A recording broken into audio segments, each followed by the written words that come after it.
നമസ്കാരം.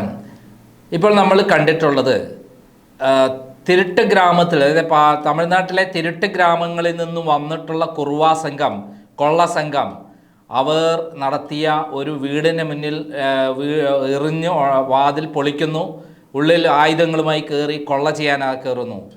ഇതാണ് കുറുവാ സംഘം. എന്നാൽ കുറുവാ സംഘത്തെക്കുറിച്ച് നമ്മളെല്ലാവരും പഠിക്കേണ്ടതുണ്ട്. കേരളത്തിൽ വ്യാപകമായ രൂപത്തിൽ ഇപ്പോൾ കുറുവാ സംഘം വന്നിരിക്കുകയാണ്. പല സ്ഥലത്തും നമ്മൾ പേടിക്കേണ്ടതുണ്ട്. ഇത് ഏത് സമയത്ത് എപ്പം വരും എന്നുള്ളതൊക്കെ കൃത്യമായി നമ്മൾ പഠിക്കേണ്ടതുണ്ട്. ഇതിനെക്കുറിച്ച് ജോർജ് ജോസഫ് SP മുമ്പ് പ്രൈം വിറ്റ്നസ്സിൽ 2 വർഷം മുമ്പ് ഒരു വീഡിയോ ചെയ്തിട്ടുണ്ട്. ആ വീഡിയോ വളരെ പ്രധാനപ്പെട്ടതാണ്. രാത്രി കാലങ്ങളിൽ ശബ്ദം കേട്ടാൽ പോലും നമ്മൾ വളരെ ശ്രദ്ധിക്കണം. കാരണം നമ്മളെ പുറത്തിറക്കാനുള്ള വിദ്യയാണ് ഈ കുറുവാ സംഘം നടത്തുന്നത്. പിന്നെ പുറത്തിറങ്ങിക്കഴിഞ്ഞാൽ ആക്രമിക്കും, അവരെടുത്ത് ആയുധമുണ്ടാകും. നമ്മൾ ശ്രദ്ധിക്കേണ്ട കാര്യങ്ങൾ എന്തൊക്കെയാണ്, ആരാണ് കുറുവാ സംഘം, തമിഴ്നാട്ടിലെ എവിടെ നിന്നാണ് വന്നിരിക്കുന്നവർ തുടങ്ങി വളരെ വിശദമായ ഒരു റിപ്പോർട്ടാണത്. ആ റിപ്പോർട്ട് നമ്മൾ ഓരോരുത്തരും കേൾക്കേണ്ടതാണ്. കാരണം കുറുവാ സംഘം നാളെ നമ്മുടെ വീടിൻ്റെ മുന്നിലും അല്ലെങ്കിൽ വീടിൻ്റെ പിന്നിലും വരാം. അതുകൊണ്ട് നമ്മൾ ശ്രദ്ധിക്കണം, ശ്രദ്ധിച്ചേ പറ്റൂ. നമ്മൾ ആ വീഡിയോ ഒന്ന് പൂർണ്ണമായി ശ്രീ ജോർജ് ജോസഫിൻ്റെ വീഡിയോ പ്രൈം വിറ്റ്നസ്സിനോട് കടപ്പാട് പറഞ്ഞുകൊണ്ട് ഞാൻ പ്രസിദ്ധീകരിക്കുകയാണ്. കുറുവാ സംഘം തമിഴ്നാട്ടിലെ ഒരു പ്രത്യേക ഗ്രാമങ്ങളിലുള്ള, പ്രത്യേകിച്ച് തിരുട്ട് ഗ്രാമങ്ങൾ രൂപീകരിച്ചിട്ട് അവിടെ നിന്നും സംഘടിതമായി മോഷണ ശ്രമത്തിന് കേരളത്തിൽ വരുന്ന ഗാംഗുകളാണ്.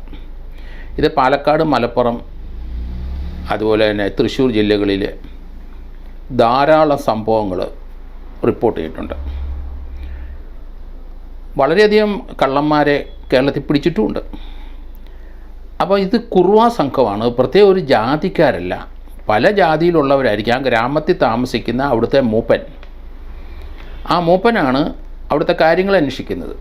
അവിടുന്ന് വരുന്ന യോജിച്ചുള്ള ആയോധന കലയിൽ ധാരാളം അഭ്യാസികളായ, ആയോധന കലയിൽ ധാരാളം പ്രാവീണ്യം സിദ്ധിച്ച അഭ്യാസികളായ, നല്ല മെയ്വഴക്കമുള്ള, വളരെയധികം ആരോഗ്യമുള്ളവരാണ് ഇവർ.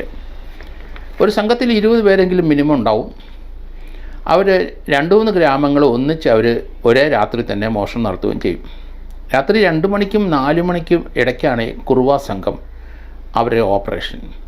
പതുങ്ങി CCTV ദൃശ്യത്തിലൊക്കെ അതിൻ്റെ ദൃശ്യങ്ങൾ കുറേയൊക്കെ വന്നു. രാത്രിയാണ് ആയിക്കഴിഞ്ഞാൽ ഈ 2 മണിക്കും 4 മണിക്കിടയ്ക്ക് റോഡിൽ കൂടെ ആയാലും ശരി, അല്ലെങ്കിൽ ഇടവഴിയിലായാലും ശരി, വീടിനടുത്ത് അവർ പതുങ്ങി നടക്കുക എന്ന് പറഞ്ഞാൽ ബെൻഡ് ചെയ്ത് കുനിഞ്ഞ് നടക്കുക.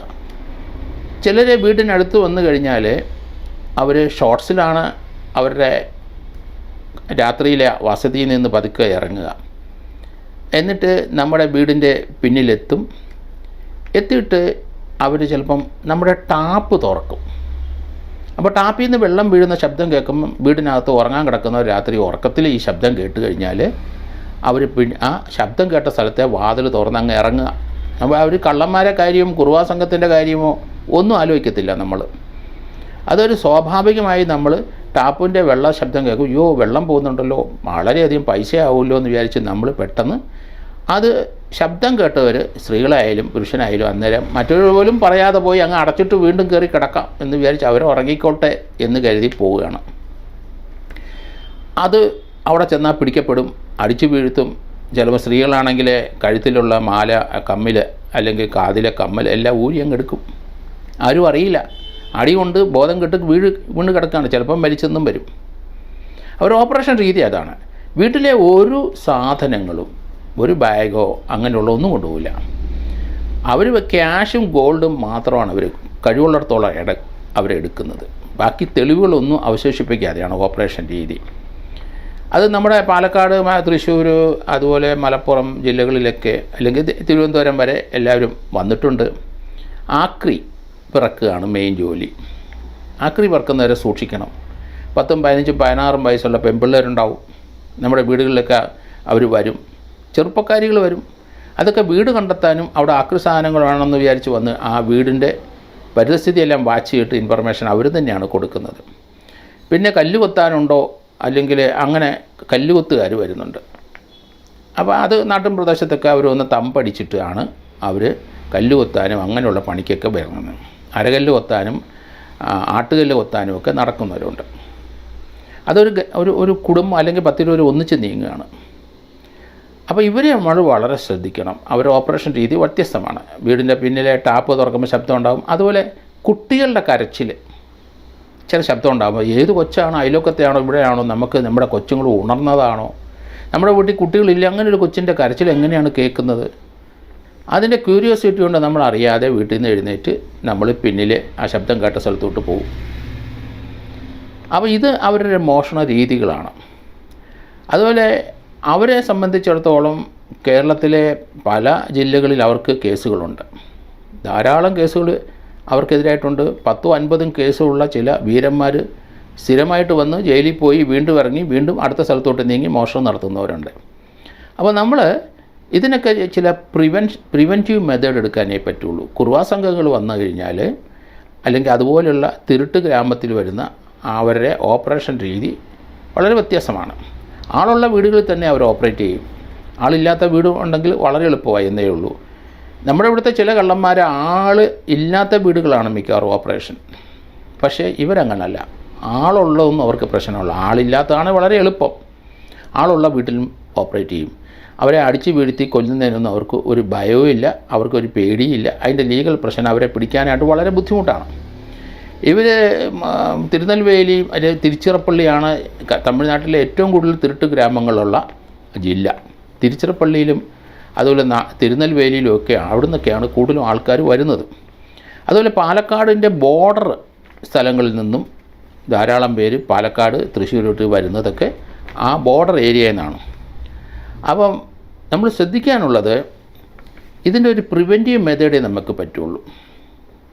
ഇവർ സാധാരണ വീടിൻ്റെ പിൻവശത്തു നിന്നാണ് ഓപ്പറേഷൻ, അടുക്കള ഭാഗം. അപ്പോൾ അടുക്കള ഭാഗത്ത് അവർ മിക്കവാറും മോഷണ രീതി, ഈ വയലൻസ് ഉപയോഗിക്കുന്ന ഈ കുർവാ സംഘങ്ങളുടെ മോഷണ രീതി പിൻവശത്തെ അല്ലെ അടുക്കള വാതിൽ കൂടിയാണ്. അപ്പോൾ അതുകൊണ്ട് അടുക്കളയ്ക്കകത്തൊരു ലൈറ്റ് ഇടുക, അടുക്കളയുടെ പിൻവശത്ത് ഇരുട്ട് വേണ്ട, മുൻവശത്ത് ഇട്ടില്ലെങ്കിലും വേണ്ടി നമുക്ക് കാണാം. അടുക്കളയുടെ പിൻവശത്ത് എപ്പോഴും ഇരുട്ട് നിറഞ്ഞ സ്ഥലങ്ങളാണ്, അവിടുത്തെ ലൈറ്റ് ഇടുക. ആ ലൈറ്റ് ഇട്ട് കഴിഞ്ഞാൽ പിന്നെ ഇവർക്ക് വരാൻ ബുദ്ധിമുട്ടാണ്. കാരണം അവരവിടെ നിൽക്കത്തില്ല, ചിലപ്പോൾ CCTV ഉണ്ടെന്ന് അവർക്കറിയാം. ഏതായാലും ഇരുട്ടുള്ള ആ സ്ഥലത്ത് അവിടെയാണ് അവർ സാധാരണ ഓപ്പറേഷൻ തിരഞ്ഞെടുക്കുന്നത്. പിന്നെ നമ്മൾ നാടൻ പഴയ കാലത്തെ ഇപ്പോഴത്തെ ആധുനികമായ പൂട്ടുമൊക്കെ അകത്തൊക്കെ ഉണ്ടെങ്കിൽ തന്നെയും പണ്ട് ചെയ്തുകൊണ്ടിരിക്കുന്ന പഴയ വീടുകളിലും ഇപ്പോഴത്തെ പുതിയ വീടിലൊക്കെ ഒരു ഇരുമ്പ് പട്ട അടുക്കളയിലെ വാതിലിൻ്റെ അവിടെ ഇരുമ്പ് പട്ട കൊണ്ട് ആ വാതിൽ ലോക്ക് ചെയ്യുന്ന സിസ്റ്റമാണ് നല്ലത്. കാരണം അത് ഒരു തരത്തിൽ അവർക്ക് പൊക്കാൻ ഒക്കില്ല. ഒരു ഒരു ഒരു ഒരു കൈയുടെ വീതി, അല്ലെങ്കിൽ കൈപ്പത്തിയുടെ വീതിയിലോ, അല്ലെങ്കിൽ ഒരു 2 സ്കെയിലിൻ്റെ വീതിയിലോ അത്രയും നമ്മൾ വീതിയുള്ള പട്ട അടുക്കള വാതിലിൻ്റെ അകത്ത് ഒരു കൊളുത്തിട്ടിട്ട് അപ്പുറത്തെ ഒരു കൊളുത്തിട്ട് എല്ലാ ദിവസവും അതിൻ്റെ മുകളിലത്തെയും താഴത്തെയും ബോൾട്ട് ഇടുന്നത്. ഒപ്പം തന്നെ ഈ പട്ട ക്രോസ് ചെയ്ത് കഴിഞ്ഞാൽ വാതിൽ ബ്രേക്ക് ചെയ്യാൻ വലിയ ബുദ്ധിമുട്ടാണ്. അവർ ബോൾട്ട് തട്ടിപ്പൊളിച്ച് കയറത്തുമില്ല. അപ്പം വീടിനകത്ത് ഇൻറ്റേർണലായിട്ട് നമ്മൾ കിടക്കുന്നത്, അതുപോലെ മുൻവശത്തെ വാതിലിനൊക്കെ ഈ ഒരു പട്ട വെക്കുന്നത് വളരെ സുരക്ഷിതത്വമാണ്. പിൻവശത്തെ ലൈറ്റ് ഇടുകയും ചെയ്യണം. അതുപോലെ വീട്ടിലിരിക്കുന്ന സന്ദർഭത്തിലൊന്നും ധാരാളം ആഭരണങ്ങൾ ഇട്ടുകൊണ്ടിരിക്കരുത്. കഴിവുള്ളിടത്തോളം അരപ്പവൻ്റെ എങ്ങാനും ഒരു മാല, അല്ലെങ്കിൽ ഗിൽറ്റ് മാല, ഇത് വളരെ വീട്ടിൽ വരുന്നവർ, അല്ലെങ്കിൽ വെള്ളം കുടിക്കാൻ വരുന്നവർ, അല്ലെങ്കിൽ ആക്രിസാധനം പിറക്കാൻ വരുന്നവർ, മീൻ കൊണ്ടുവരുന്നവർ, ഇങ്ങനെ പല രീതിയിൽ അവർ വരും. അവരെ ആകർഷിക്കും. വീട്ടിലെ എല്ലാവരും ആഭരണം ഇടുന്നവരാണ്, സ്വർണ്ണാഭരണം ഉണ്ട്. ഓരോ മാലയായാലും 4 പെൺകുട്ടികളോ ഒരു അമ്മയും 3 പെൺകുട്ടികളാണെങ്കിൽ നമുക്ക് എങ്ങനെയായാലും 10, 15, 20 പവൻ കിട്ടും. ഇപ്പോൾ ഒരു സ്വർണ്ണത്തിൻ്റെയൊക്കെ 36,000 രൂപ വില വന്ന് ഒരു പവന്. അപ്പോൾ 8ഉം 10ഉം പവൻ അടിച്ചുകൊണ്ട് പോയാൽ ധാരാളം പൈസയായി. അതുകൊണ്ട് വീട്ടിലിരിക്കുമ്പോഴാണെങ്കിലും ശരി ആഭരണങ്ങൾ കഴിവുള്ളിടത്തോളം ഉപയോഗിക്കാതിരിക്കുക. അത് എന്തിനാണ് അധികം ആഭരണങ്ങൾ ഉപയോഗിക്കുന്നത്? അത് നമ്മുടെ ജീവൻ അപകടത്തിലാവും. കല്യാണത്തിനൊക്കെ പലരും ഇട്ടുകൊണ്ട് പോകുന്നത് നമ്മൾ കണ്ടിട്ടുണ്ട്. ദേഹം മുഴുവൻ ആഭരണം അടുത്ത വീട്ടിൽ കൈവായ്പ വാങ്ങിച്ചു പോയി ഇട്ടുകൊണ്ടാണ് പോകുന്നത്. അങ്ങനെയുള്ളവർ വളരെ ശ്രദ്ധിക്കണം, അപകടം വിളിച്ചു വരുത്തുന്നതാണ്. ഏതായാലും ഇവരുടെ ഓപ്പറേഷൻ രീതി 2-ൻ്റെയും 4-ൻ്റെയും ഇടയ്ക്കാണെന്ന് ഞാൻ പറഞ്ഞു. അതിൻ്റെ ഇടയ്ക്കാണ് ഇവർ വരുന്നത്. ആ സമയത്ത് നല്ല സൗണ്ട് സ്ലീപ്പാവും. ലേറ്റായിട്ട് തുടങ്ങുന്നവർ 12:30, 1 മണിക്കൊക്കെ പയ്യന്മാരെല്ലാം കിടന്ന് ഉറങ്ങും, അല്ല ചിലപ്പോൾ 2 വരെ ഇരുന്ന്. പിന്നെയുള്ള ഉറക്കം വളരെ സൗണ്ട് സ്ലീപ്പിലാണ്. അതുകൊണ്ടാണ് 2-നും 4-നും ഇടയ്ക്ക് മിക്കവാറും ഉള്ളവർ നല്ല സുഷുപ്തിയിലാണ്. ആ സമയത്ത് തന്നെയാണ് അവർ ഓപ്പറേഷൻ അല്ലാത്ത സമയത്ത് അമ്മമാർ വരുന്നത് വളരെ ചുരുക്കമാണ്, വരാൻ സാധ്യത വളരെ കുറവാണ്. അതുപോലെ തന്നെ ഈ വീടിൻ്റെ പിൻവശത്ത് നമ്മൾ പലപ്പോഴും നമ്മുടെ വീട്ടിലെ തന്നെ കോടാലി, നമ്മുടെ വീട്ടിലെ തന്നെ പാര, അല്ലെങ്കിൽ കമ്പി, അല്ലെങ്കിൽ അടുക്കള പുറകുവശത്തൊരു ഷെഡുണ്ടാവും, അതിനകത്ത് തൂമ്പ, ഇങ്ങനെയുള്ള സാധനങ്ങളെല്ലാം ഉണ്ട്. അവർക്കൊന്നും കൊണ്ടുവരണ്ട, വീട്ടിൽ നിന്ന് തന്നെ നമുക്ക് എടുക്കാം. അതിൽ വീടിനകത്തായാലും ശരി കത്തി വെക്കുന്ന സ്ഥലങ്ങൾ നിങ്ങൾ വളരെ സൂക്ഷിച്ച്, കുട്ടികളെ എപ്പോഴും എടുക്കാൻ സൗകര്യമുള്ളതുകൊണ്ട് അതൊക്കെ കത്തിയൊക്കെ ആയാലും അലക്ഷ്യമായിട്ട് മേശപ്പുറത്തും അടുക്കളയുടെ പാതകത്തിലൊന്നും ഇടരുത്. അത് വെക്കുന്ന സ്ഥലത്ത് കൃത്യമായിട്ട് തന്നെ വെക്കണം. ആയുധങ്ങൾ വീട്ടിനകത്ത് നമ്മൾ വളരെ സൂക്ഷിച്ച് വെക്കണം. അതുപോലെ എല്ലാ ദിവസവും രാത്രി പണിക്കാരൊക്കെ കൃഷിക്കാരൊക്കെ ആണെങ്കിൽ തൂമ്പ, പാര, കോടാലി ഇങ്ങനെയുള്ള സാധനങ്ങൾ വീടിൻ്റെ അകത്ത് തന്നെ സൂക്ഷിക്കുന്നതാണ് നല്ലത്. അല്ലെങ്കിൽ സേഫായിട്ട് ഔട്ട്ഡോഴ്സ് ഉള്ളവർ അതിൻ്റെ അകത്ത് സൂക്ഷിക്കാം. അലക്ഷ്യമായിട്ട് വീടിൻ്റെ പിന്നിൽ വിറക് കീറുന്ന ആൾക്കാർ എന്ത് ചെയ്യും, കോടാലി അവിടെ തന്നെ ഇടുന്നതാണ്. അതുപോലെ തന്നെ തൂമ്പ അവിടെ ഇരിപ്പുണ്ട്. വെട്ടുകത്തിയൊക്കെ അലക്ഷ്യമായിട്ട് ഇടും. അപ്പോൾ തേങ്ങ വെട്ടാനായിട്ട് വരുന്ന സമയത്ത് ആ സമയത്ത് വെട്ടുകത്തി അവിടെ വെച്ച് മറന്നു പോകും. വളരെ ആയുധങ്ങൾ എപ്പോഴും കുട്ടികളുടെ ആയാലും ശരി, വീട്ടുകാർ ചിലപ്പോൾ ഒരു അരിശം വന്നൊരു പയ്യന് സ്വല്പം പ്രശ്നമുള്ള വീട്ടിലെ പയ്യന് അവന് പെട്ടെന്ന് എടുക്കാൻ പറ്റും. അപ്പോൾ അങ്ങനെയുള്ള വീടുകളിലും അല്ലാത്ത എല്ലാവരും ആയുധങ്ങൾ എപ്പോഴും അസൗകര്യമുള്ള സ്ഥലത്ത് മാത്രം സൂക്ഷിച്ച് വെക്കുക. കാരണം അടുക്കളയിൽ പാതകത്തിൻ്റെ അടിയിലാണെങ്കിൽ നമുക്ക് അറിയാം. അതുപോലെ തന്നെ ഞാൻ എപ്പോഴും എൻ്റെ വീട്ടിൽ ഉൾപ്പെടെ എപ്പോഴും ഒരു വടി നമ്മുടെ വീടിൻ്റെ അകത്ത് ഒരു മൂലയിൽ ഒരു ചൂരിൽ നല്ല വടിയോ ഏതെങ്കിലും ഒരു വടി അവിടെ എപ്പോഴും വെക്കണം. ആ സ്ഥലം മാറ്റരുത്. കാരണം വീട്ടിലുള്ളവർക്കെല്ലാം വടി ഇടറാന്ന് പറഞ്ഞാൽ കൊച്ചു കൊട്ടിയായാലും ഓടിപ്പോയി ആ മൂലയിൽ നിന്ന് എടുക്കണം, എല്ലാവർക്കും അറിയുന്ന സ്ഥലത്ത്. കാരണം കേരളത്തിലെ മുഴുവൻ വീടുകളിലൊക്കെ പാമ്പുകൾ ധാരാളമുണ്ട്. അപ്പം പാമ്പ് വീടിനകത്തും പലരുടെ വീടിനകത്തും കയറും. അത് റോഡിലൊക്കെ ചൂട് കൂടുതലൊക്കെയാണ് ചിലപ്പോൾ സ്വല്പം തണുപ്പ് കിട്ടാൻ വേണ്ടി തുറന്ന് കിടക്കുന്ന വാതിലിനകത്ത് ഏത് നഗരത്തിലായാലും ശരി, ഏത് ഗ്രാമത്തിലായാലും ശരി പാമ്പ് വന്ന് കയറും. അപ്പോൾ അതുകൊണ്ട് അതിനെ അടിച്ചു കൊല്ലണം. അന്നേരം വടി തപ്പിപ്പോകാൻ ബുദ്ധിമുട്ടാണ്. അതുകൊണ്ട് വീടിൻ്റെ ഏതെങ്കിലും ഒരു മൂലയിൽ എപ്പോഴും ഒരു വടി അവിടെ തന്നെ ഇരിക്കണം. മാറ്റി എടുത്തുകൊണ്ട് പോയാൽ തന്നെ ഇരിക്കണം. അപ്പോൾ അത് വളരെ അത്യാവശ്യം ഒരു ഘടകമാണ്. ഒരു കുറുവടി അല്ലെങ്കിൽ ഒരു വടി.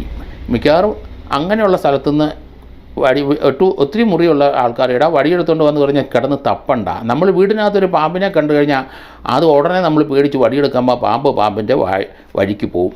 അപ്പോൾ ഒരു പാമ്പിനെ കണ്ടാലേ അത് ദൂരെ നിന്ന് വാച്ച് ചെയ്യാൻ ഒരാളെ നിർത്തണം. അല്ലെങ്കിൽ നമ്മളവിടെ നിന്നിട്ട് വിളിക്കണം മറ്റുള്ളവരെ, അല്ലെങ്കിൽ മൊബൈലിൽ വിളിക്കണം. അവരാണ് വടിയെടുത്തുകൊണ്ട് വരുന്നത്. വടിയെടുത്തുകൊണ്ട് പാമ്പ് എവിടെ പോയെന്ന് അറിയത്തില്ല. വീടിനകത്ത് തന്നെ ചിലപ്പം ബെഡിനകത്തൊക്കെ കയറിയിരുന്ന് കളയും. അതുകൊണ്ട് പാമ്പിനെ കണ്ടു കഴിഞ്ഞാൽ പേടിച്ചോടരുത്, അവിടെ നിൽക്കുക, അതെവനെ എങ്ങോട്ടാണ് പോകുന്നതെന്ന് നോക്കുക. എന്നിട്ട് നമ്മൾ അതൊക്കെ വിളിക്കുക വീട്ടുകാരെ. അവർ വരുമ്പം വടിയെടുത്ത് അടിച്ച് കൊല്ലണമെന്നുണ്ടെങ്കിൽ കൊന്നുകളയാം. അപ്പോൾ അതുകൊണ്ടാണ് ഈ വടിയുടെ കാര്യം ഞാൻ പറഞ്ഞത്. എല്ലാ വീടുകളിലും സുരക്ഷിതമായിട്ട് നമ്മൾ ഈ വടി വെക്കണം. അത് നമ്മളെപ്പോഴും ആലോചിച്ചുകൊണ്ടിരിക്കണം. അതുപോലെ ആയുധങ്ങളുടെ കാര്യവും ഞാൻ പറഞ്ഞിട്ടുണ്ട്. വളരെയധികം കാര്യങ്ങൾ നമുക്കിതുപോലെ ഈ പ്രിവെൻഷൻ നടത്താം. അപ്പോൾ അതുകൊണ്ട് എല്ലാവരും ഈ പറഞ്ഞ കാര്യങ്ങൾ, ഈ കുറുവാ സംഘത്തിൻ്റെ കാര്യം വന്നപ്പോഴാണ് ഞാൻ ഇത് പറഞ്ഞത്. അതുകൊണ്ട് എല്ലാവരും ഇത് ശ്രദ്ധിക്കണം.